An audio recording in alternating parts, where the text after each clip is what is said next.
Bueno, pues muchísimas gracias por continuar con nosotros en este su espacio Despierta RD. Ahora está con nosotros el doctor Wilson Gómez, pasado juez del Tribunal Constitucional, líder del grupo de los notarios y bueno, una persona con bastante experiencia en los temas de las leyes dominicanas y también en los temas patrióticos, porque es el actual presidente del Instituto Duartiano. Bienvenido a este espacio. Muchas Bienvenido. gracias. Bueno, de verdad que un honor estar aquí en Despierta RD. Gracias por la invitación y espero cumplir con las expectativas del gran público que le sigue. El público siempre espera escucharle hablar sobre el tema de la migración masiva que tenemos en la República Dominicana y partiendo de una información reciente, y es la petición del sector construcción de que se regulen más de 80,000 haitianos para el trabajo en esa materia económica. ¿Qué le parece a ustedes?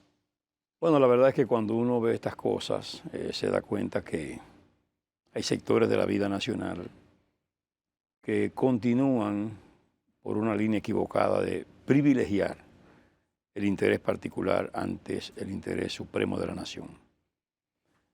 No se explica que ante tantos haitianos que tenemos en el territorio, que fueron objeto de regularización en un proceso que nosotros decimos que en buena medida anómalo, porque hay muchas falsedades, informaciones incorrectas, falsificación documental, en ese proceso que se hizo de regularización. Bueno, y encima de eso, esta gente pide más regularizaciones, es decir, 87,000, así, como nada. Y de verdad que tenemos que revisarnos porque no es posible que haya esa ligereza, ¿verdad? Esa insensatez. Porque lo cierto es que el país está desbordado de indocumentados ilegales que están en el territorio nacional. ¿Qué se le puede pedir al país si hay una cantidad de haitianos que están inclusive en las calles, que se han constituido en una carga para el Estado?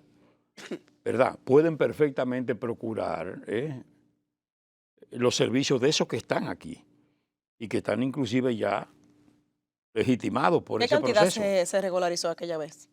Bueno, mira, se hablaron de que nada más cerca de 300,000 y en términos de las estadísticas que ofreció, creo que fue la misma Dirección General de Migración. Pero en verdad hubo muchas anomalías y yo no creo que se tuviera en posibilidad en ese momento de estadísticas fiables. No creo. Pero entiendo lo siguiente. Número uno, que hay una parte del empresariado que por supuesto busca sus beneficios económicos y no importa lo que eso entrañe para el país. Desde el punto de vista de los comerciantes parece que eso es normal, pero hay un sector del empresariado que tiene el cuidado y procura la mecanización, ¿verdad?, en las labores agrícolas, en las labores de la construcción y además procura mejorar los niveles de salario y los incentivos y atractivos para que dominicanos vayan en procura de esas plazas laborales. Nosotros estamos también experimentando el fenómeno de las deportaciones y repatriaciones. Y nosotros tenemos que recibir a esos dominicanos que están por allá haciendo esas labores de construcción. Y qué mejor que se tenga esa posibilidad de que ellos se inserten, pero pagándole los salarios debidos. Que corresponde. Exactamente, la debida protección desde el punto de vista de la seguridad social, ¿verdad? Y entonces, bueno, eso es un atractivo para esos dominicanos que vienen en esas circunstancias. ¿Usted se refiere, sería a insertar en el mercado de la agricultura a los dominicanos que vienen repatriados desde Estados Unidos, que están llegando en este momento? Y de la construcción. Pero entonces el salario no se compensa. Por eso digo. Puede haber ganado Sí. en dólares. después de haber ganado en dólares, esa gente no va a querer. Sí, pero Porque el problema mire, quizás no es el sol, porque están acostumbrados. no, pero es que todo es relativo. Es la diferencia. Es que todo es relativo. Usted sabe lo que cuesta vivir en Nueva York. Sí, está bien, pero ya ellos mandaban verde, ya ellos mandaban Sí. para acá. Quizás No, lo que pero le es que quede a ellos. mire. Multiplicados por Pero 62. mire, de la misma manera, lo que pasa es que tenemos que ajustarnos todos. Ajustarnos todos. Esos haitianos que están aquí mandan para allá. Claro. Sí, Claro. ¿Verdad que sí? Sí. Ajá. Entonces, lo que tiene que haber es una conciencia y una ruptura con el pasado, con lo que es la realidad. El país nuestro no resiste más presencia de ilegales e indocumentados. Nosotros estamos muy perjudicados, señores.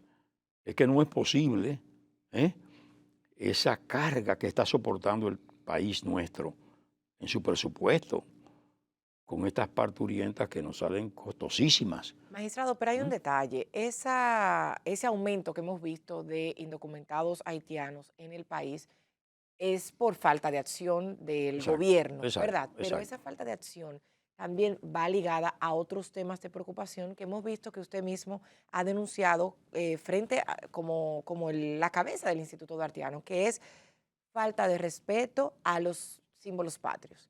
Hemos visto desde la falta de los escudos, por ejemplo, por algo sencillo. Exactamente, la ausencia del gran sello de la nación.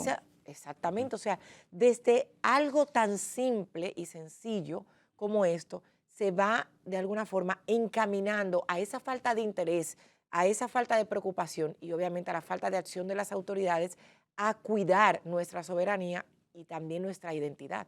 ¿Cómo explica usted eso? Bueno, mire, nosotros nos identificamos plenamente con el discurso del presidente. Ahora, Con las acciones del gobierno. ahí disentimos. ¿Por qué? Porque todo lo que se hace, evidentemente que es un atractivo para que más haitianos se interesen en llegar a nuestro territorio. ¿Por qué usted lo entiende así? Por lo siguiente, el salario mínimo del sector oficial se mantiene inalterable. 10,000 pesos. Ajá. Pero ha sido incrementado hace tiempo el del sector de la construcción, el de los trabajadores agrícolas, el de las domésticas, que inclusive crearon un régimen que por ser tan ambicioso ha resultado inaplicable. Eso no es un incentivo, Totalmente, claro. pero no es un A incentivo. los sectores que recurren. Exactamente.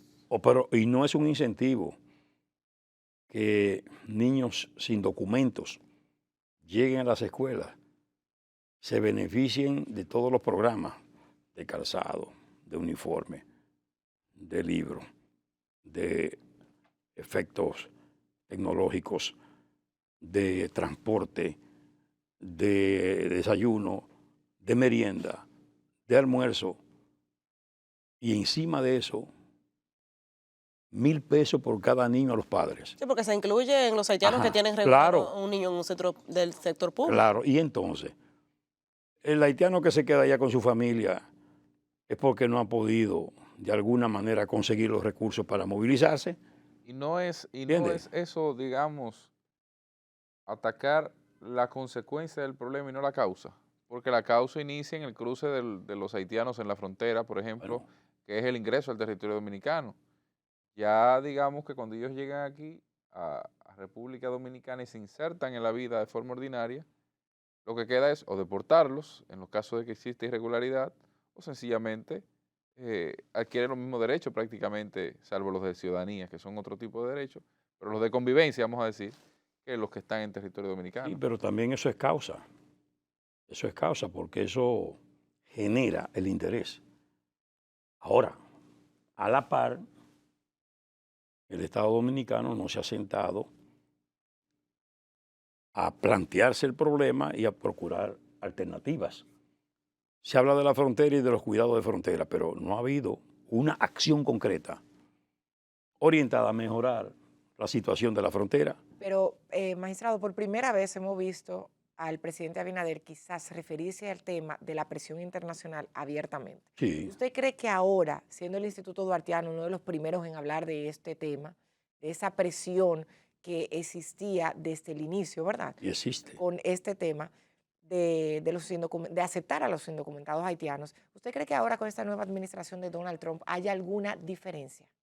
Mire, a mí no me gusta como asumir la dependencia de ninguna potencia respecto de lo que nosotros tenemos que hacer. En verdad, siendo honesto, como usted dice, el panorama mejora un poco porque hay un interlocutor respecto de una potencia que indudablemente incide en nosotros, que puede entendernos y que parece que nos entiende. Ahora, sin embargo, continúa con la misma actitud de indiferencia frente al problema haitiano.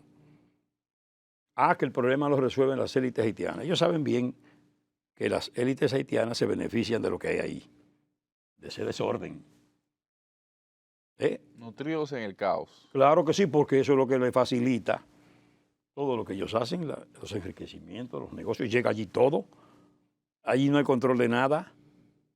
Entonces, ¿a quién beneficia eso? Bueno, vamos a ver, si no es a ese sector.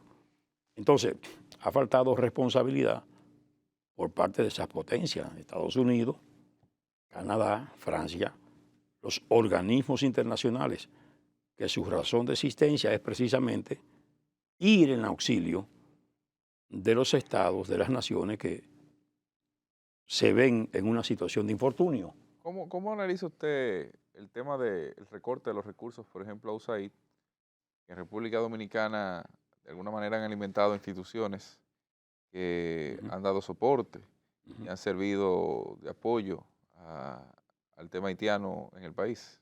Mire, yo creo que con la agenda esta que se puso en práctica, se desnaturalizaron muchos programas. Inclusive esos programas de desarrollo y de asistencia se desnaturalizaron. Y eso es lo que estamos viendo. Esos programas por lo general estaban focalizados en proyectos de desarrollo muy concretos, proyectos colectivos, donde había entidades del Estado que recibían ese tipo de apoyo. Ahora, con la creación de ONG, esas entidades de la llamada sociedad civil, que reemplazaron las llamadas entonces fuerzas de la nación, ¿verdad? Las fuerzas vivas de la nación, que eran los sindicatos, los grupos profesionales, los grupos estudiantiles, los grupos campesinos, todo eso desapareció. Y vinieron estas entidades particulares que lo que han hecho es manejar recursos y servir con frecuencia a intereses espurios, a intereses foráneos. Y muchas veces desacreditan el país para justificar lo que reciben. Y hacen unas denuncias alegres y muchas veces también obraron para desacreditar instituciones y personas. ¿Ustedes sufrieron eso con la sentencia 168.13 en ese momento, que fue prácticamente la sentencia inaugural? O sea, vamos a decir, la sentencia de mayor peso que tuvo el Tribunal Constitucional en esa etapa prima del inicio de su funcionamiento. Claro, salieron como fieras, respondiendo a los intereses extraños al territorio, a causas innobles. Porque esa sentencia fue una sentencia dada atendiendo al interés supremo de la nación. Inclusive, una sentencia que protegió más allá de lo pedido a la persona que interpuso la acción, que promovió la acción. ¿Ustedes temen que eso se pueda variar en algún momento, amparado en algún planteamiento jurídico o demás, precisamente por esa presión? Yo no sé si ahora con los cambios y la correlación de fuerza pueda darse en lo inmediato, pero no hay duda de que a esa sentencia se le quitó eficacia, se le quitó fuerza cuando sobrevino la ley 169.14. Le quitó sustancia a esa disposición. ¿Es la ley de regularización? Sí, esa misma. Que todavía hay un recurso de inconstitucionalidad contra ella en el tribunal que no se ha fallado. Porque esa disposición procuró restarle efecto a esa sentencia 168.13, que no hay duda que procuró realmente proteger al país. Y de hecho tuvo repercusión. Bueno, pagó el precio este expresidente de la Junta Central Electoral, Roberto Rosario. Roberto Rosario Márquez. Pagó el precio. ¿Por qué? Bueno, porque él estaba ejecutando la sentencia, como la ejecutó, protegiendo el registro civil que la autoridad norteamericana que estaba aquí, el embajador, quería inmiscuirse en la cuestión del registro civil. En ese momento era Brewster que estaba Ese aquí. mismo, Wally Brewster. ese mismo activo en la puesta en marcha de una agenda. Y quería afectar el registro civil. Usted sabe que en el registro civil es donde se forja la nacionalidad. Y él quería ese control. Roberto Rosario, hay que reconocerle esa valentía de impedir que ellos se inmiscuyeran en eso, porque a través de UNICEF, a través de qué sé yo, querían hacer intervenciones en el registro civil. Bueno, ya usted vio que fue una vergüenza para el país que este hombre fuera a un órgano descentralizado, pero extrapoder, como la Junta Central, que no dejó de ser, yo diría que hasta una violación hasta a la soberanía de ese órgano.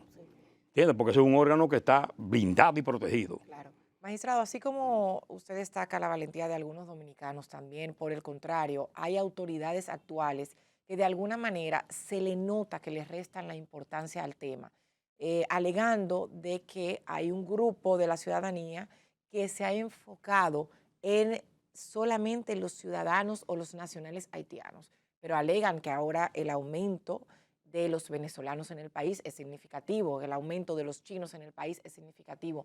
¿Por qué razón nosotros debemos, de alguna manera, hacer que nuestras autoridades se enfoquen en los indocumentados haitianos y no en los demás? Sí, con su venia termino la parte de la Junta Sí, sí, sí. y la presencia norteamericana en la Junta. Hay que recordar que fue el retiro del visado a Roberto Rosario de la peor manera. Sí.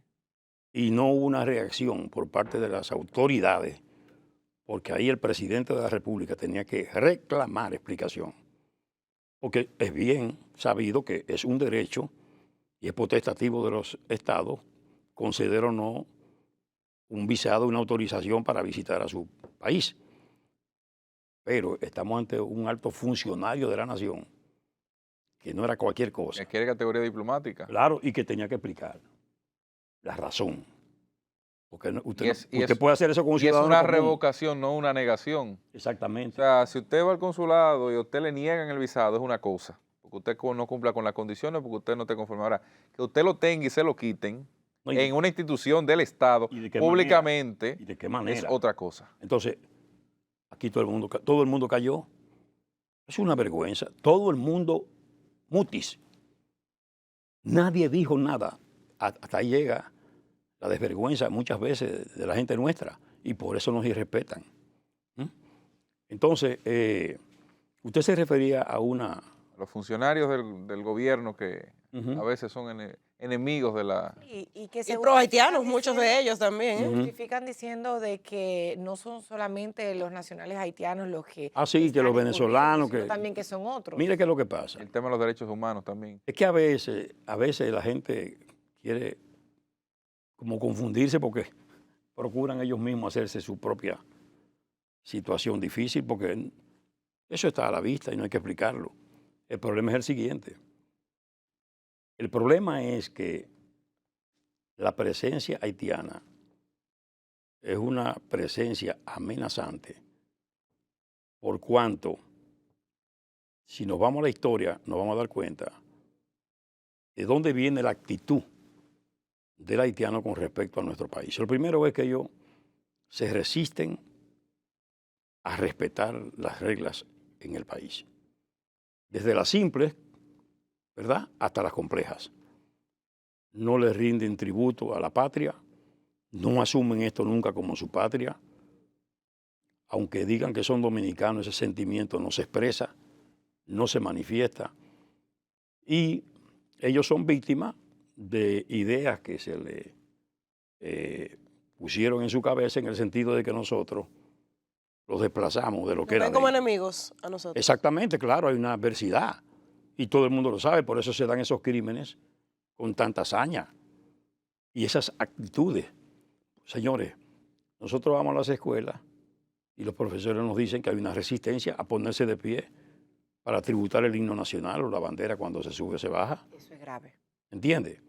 Que cuando llevan a las casas los libros que tienen a Duarte, destruyen. Es un tema complejo enseñarles la historia de la República Dominicana, de cómo nos independizamos de Haití cuando las aulas están copadas de niños haitianos. Un acierto suyo, exactamente. Mire, hemos dicho, la autoridad de educación en una época en que el café era un rubro de gran importancia en la economía nacional, creó 2 calendarios escolares.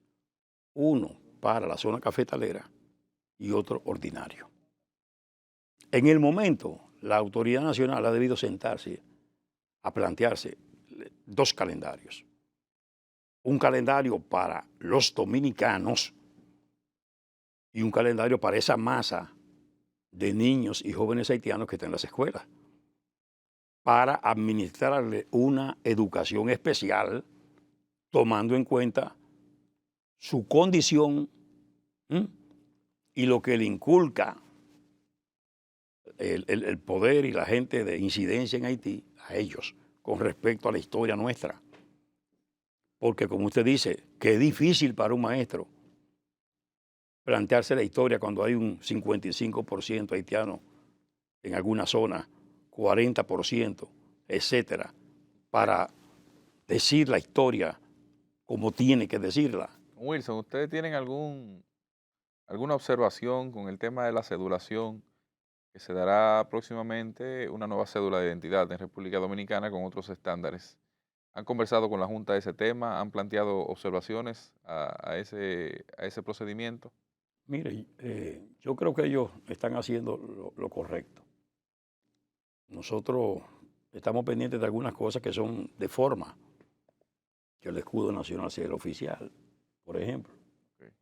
Y la Junta está en lo suyo. La Junta inclusive creo que ha asumido ya el control de las declaraciones en los centros hospitalarios. Pero hubo muchas especulaciones que si no se iba a hacer a color para que de alguna forma no se notara el tipo de piel que tenía cada uno. O sea, han surgido varias desinformaciones al respecto. O sea, que la Sí, población siempre ha estado siempre habrá especulaciones y cosas, pero la verdad es que hasta ahora hemos tenido un documento que ha sido eficiente y yo no veo ninguna razón para que eso no siga siendo así. Bien. Ahora, yo sí creo que la Junta está adoptando providencias importantes. Bien, perfecto. Bueno, pues muchísimas gracias, Un honor, magistrado. El doctor Wilson Gómez ha estado con nosotros, presidente del Instituto Duartiano, y bueno, tratando varios temas importantes y sobre todo de la soberanía nacional. A todos ustedes, gracias por haber estado estas 2 horas acompañándonos e informándose con este que es su espacio Despierta RD a través de este canal 13, Telecentro, parte de este grupo de medios Telemicro. Continúe con nuestra programación y nos vemos nuevamente mañana de 6 a 8.